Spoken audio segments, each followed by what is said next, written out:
Sidonia, can you invite me again? I don't know why these links are not working. It's really frustrating. Everything looks perfect, but it's just not working.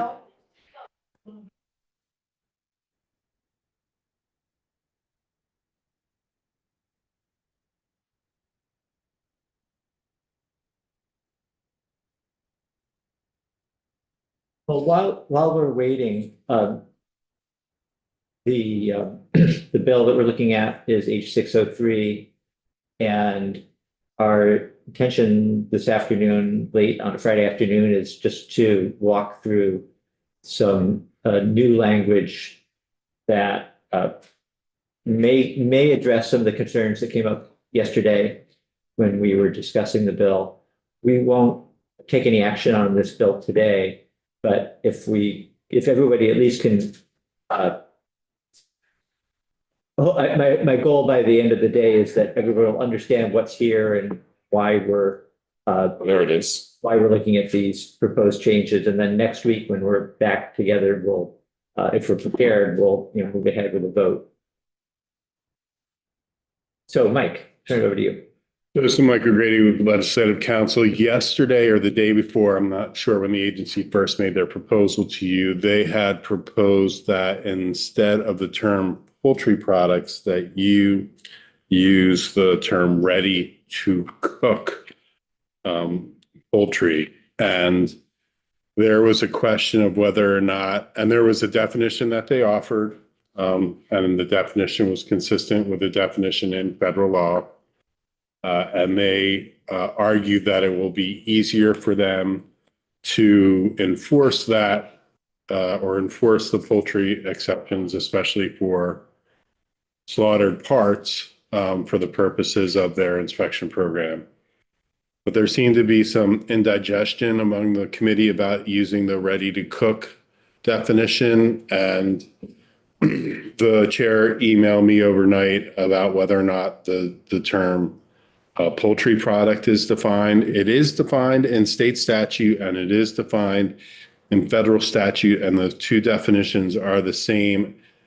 And the term poultry product is the term that is used in the federal exemption. It is not ready to cook. Ready to cook poultry is used 3 times in Part 385, and Part 385 is 186 pages long. So the term poultry products is much more commonly used throughout Part 385, which is the federal rules. And it is the term used in the state statute currently right now. But the chair offered to address some of the agency's concerns about whether or not people would know that they couldn't sell a cooked or prepared product, to then put the word raw in front of poultry product underneath the exceptions for slaughter inspection. And so that required adding a few subsections of law in this section, but you're still in 6 VSA 3312, which is the exceptions to slaughter inspection. And really, there are 2 changes: adding raw before poultry product throughout the section, and then adding to the label what the agency requested to the label, which is that it lists the product part. So you will see wherever there's a change, it's highlighted. I had to add subsection A because it hadn't been in the bill as introduced, but it does reference poultry products. So on line 11, raw was added before poultry products. You'll see in the 1,000 bird exemption, it says inspection shall not be required for the slaughter or preparation of raw poultry products, and then conforming changes made to the conditions. 5,000 bird exemption, again, adding raw before poultry products. And then the conforming changes for the conditions. Again, 20,000 bird exemption, raw before poultry products, and then only really one required change for conformity. And then in the required label, raw and products is added to line 12. And then the name of the product on line 18 as requested by the agency, and then just some conforming redesignations of the subdivisions. And that is what you would have. The bill would go from really a 3-page bill to a 5-page bill. But it's still pretty, it's pretty discrete bill. Just before we started here, somebody had a question. I think there are a couple of questions actually about the language that sections of statute that are now here that weren't here before, and why we need those. Well, the first subsection A, it's a little, you can make an argument that you don't need it because that's the exception when you're slaughtering poultry and it's not intended for human consumption. It's intended as some sort of animal food. But I erred on the side of consistency of the term throughout the exceptions. And that's why I inserted A in there. If you're going to say raw poultry products for slaughter for human consumption, you want to have it there for non-human consumption. And I made that decision because the FDA regulates food basically the same way for humans as for animals. You can't have adulterated animal food. You can't have adulterated human food. You have to have properly labeled animal food. And so but you can make an argument it doesn't need to be there. And I would fight you very hard. All right, so thank you. That answers that question about this section that we have up now. And then the new language at the end is the labeling language. That was a section that we hadn't included at all originally, but if we're going to be explicit about including the on the label, the actual chicken part, this does need to be here. If you're going to change the label, I would recommend that you show the entire label. But there are old school legislators that say show the least possible of what is being changed and star out anything that's not actually being amended. I could do that. Are we old school? It's a style, or partly a style question. Yep. Also wanting to be as clear what the context is, I imagine. Okay, Representative, who was first? Go ahead, Mike. I was just, if you have I have a suggestion for one of the sections, so if there's a question. Just, I went earlier, but the name of the product, is that recommendation sort of by the agency, or was that up to the farmer really to call it, giblets or whole bird cut up or breast? Name of the product was the language that the agency recommended. I do think you're going to have some discretion, and I bought a pork steak last week and it wasn't called the Boston butt steak. It was called the Italian name for it, the Corral or something like that. Sell it for more.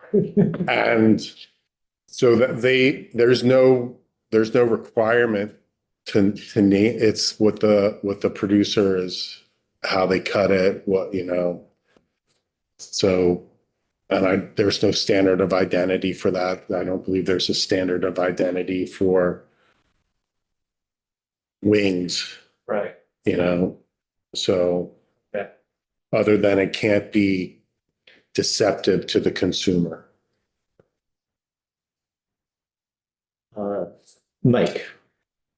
Yeah, I was just going to say with the subsection A, the not intended for human food, if there's a concern about the length of the bill and I was just going to suggest that maybe, and maybe we do still want to have it all conform. Maybe we take it out of here and it seems like a great candidate for a miscellaneous ag bill. I understand your point entirely. It's valid. I said I wouldn't fight you on that. Representative Supernaut or Representative Levitt, do you have any questions or comments on these changes? I don't. I understand the not intended for human food, so I'm happy to keep it in. I certainly don't have any questions, but I think that I would rather keep the bill as it was and not move forward with any of these amendments.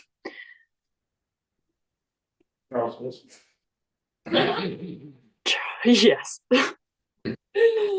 I don't think that they add the clarity or brevity that I found to be really present in the former legislation. And I am thinking that this is just further complicating something that really felt quite simple in language shift. Okay. John, thank you, Heather. And I'll come back to that in a second, but John. Just for me, the confusing part would be if B, like said, 1,000 word exemption intent, poultry, raw poultry intended for human food. Because there's a sort of difference there. Like we start out with a chicken no one's gonna eat, right? Right. And then we get to the other exemptions, which are all about chicken we're gonna eat or poultry. I see your point. The original bill did not have A in it. Exactly. And so that shift is like, I get it. I mean, to me, it's more encyclopedic in that we're talking about all the ways. Yeah. The final destinations for poultry. Okay, so it seems like the highlighted section here, A, may not be absolutely critical. If there is a feeling that we ought to include it for consistency's sake, or that it ought to be there, there is the opportunity to put it in down the road at some point in something else. Yeah.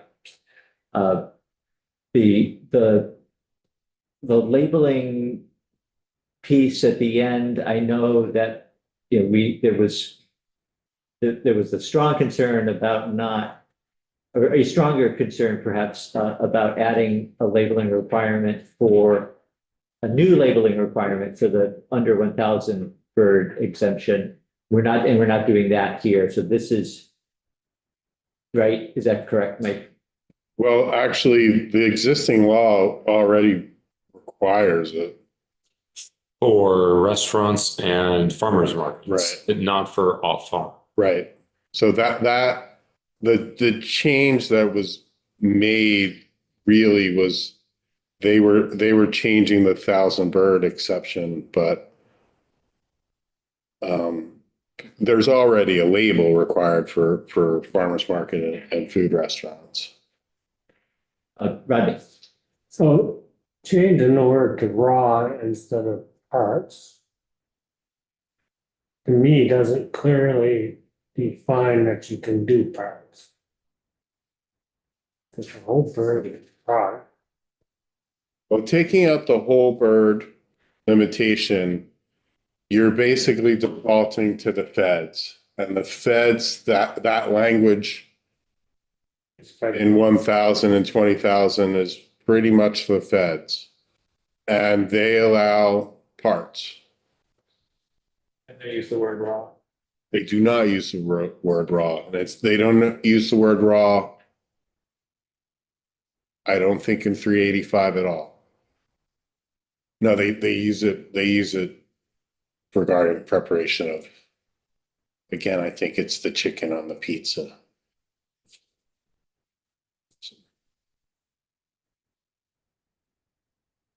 Go ahead. As it stands now, following up on your real life situation, like you can essentially from the farm deliver a chicken in wax paper with no labeling if you know the person and there's a trust And agreement. it's under 1,000 birds. Yeah. So my concerns are relieved. So, just going back to the label here, because I want to be sure I didn't misspeak. Adding this language would or would not, change the requirement for an under 1,000. Only for farmers markets and restaurants, they're just gonna have to put what the name of the product is on it. But they won't have to label something that they sell directly to a consumer. Okay. All right, other clarifying questions or other reactions? Can I just take what Heather said and then pose it as a question from the original? I mean, a lot of the changes that you've done here are in response to the agency's recommendations.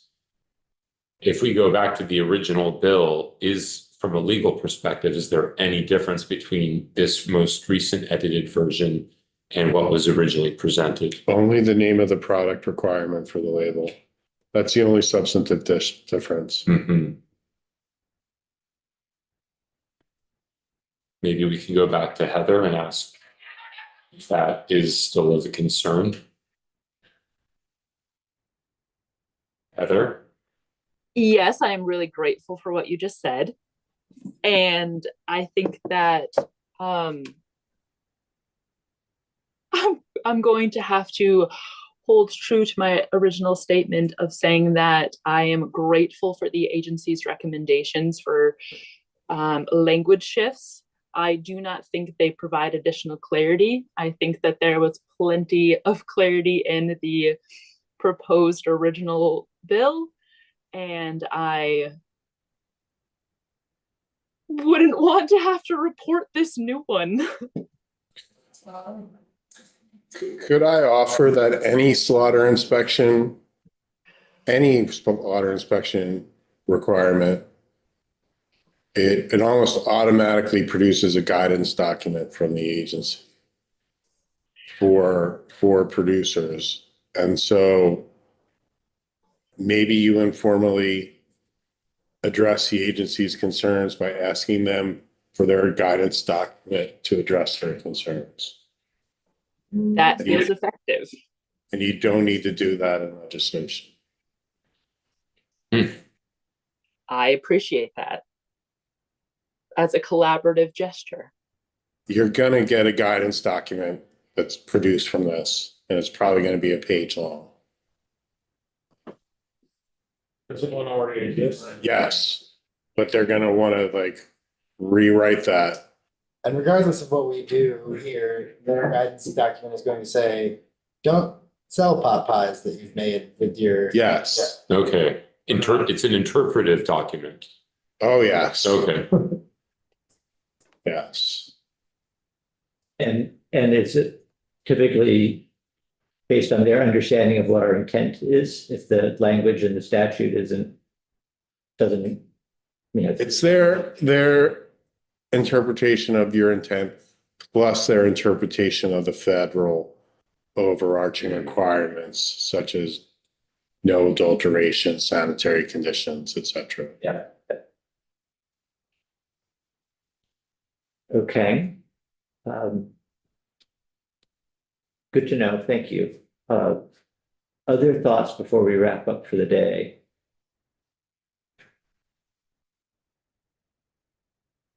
So we've heard a couple of different perspectives here, including this most recent one, which may be a solution.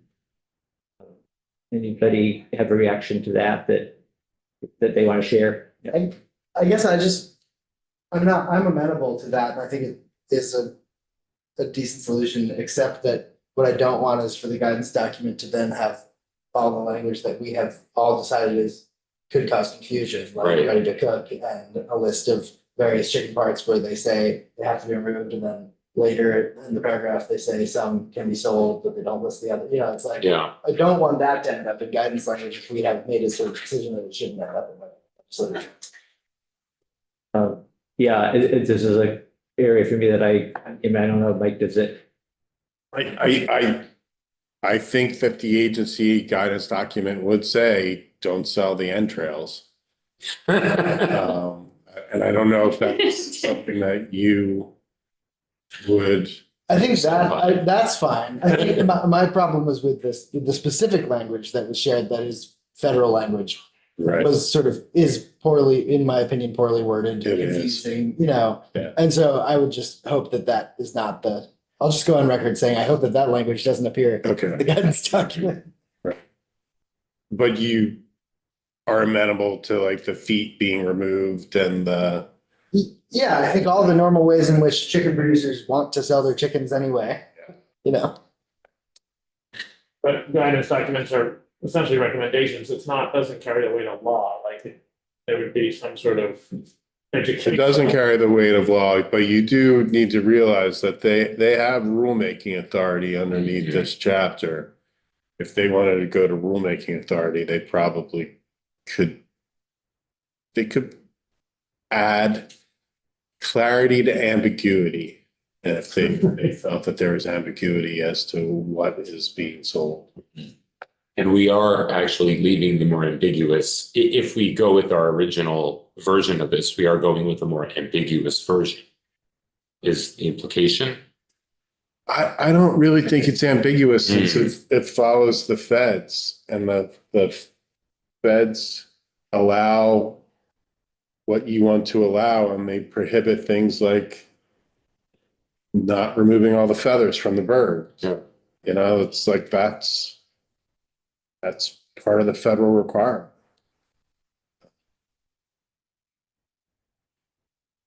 I understand the agency's point of view. I understand trying to have clarity in statute, because when they go out to inspect and something might be wrong, they want to be able to say, hey, this is the statute. Because people ask, what's the law? Show me the law. They want to be able to say, hey, here's the law. But they have other things that they could provide. They can make, here's the USDA guidance document. Here's the USDA definition. Here's our statute. It's consistent. I think they have things that they can show people. It might not be as tailored as they would like, but it's there. The law is there. Might just be in different places. Okay, well, what I wanted to do today was just be sure that everybody understood what the proposed language meant. And we got a little further than that. I think that's great. So why don't we wrap it up for the day? We can all think about it over the weekend. When we come in on Tuesday, we may not have any committee time because it's a busy day with other things going on the floor. So we may not be back in committee until Wednesday. And I think by that point, we should all be pretty, I hope, pretty clear on where we want to go. So bring your final decision. Feel free to check in with one another in the meantime. Yeah, on Tuesday, we have a training and then the budget address. What's the harassment? Yeah. Okay. Because I looked at the calendar and there's a lot of stuff on the calendar, but it didn't seem controversial. Yeah, I don't think charters. Yeah, I don't think the floor necessarily will be all that long, but with everything else, yeah. Okay, I think we're all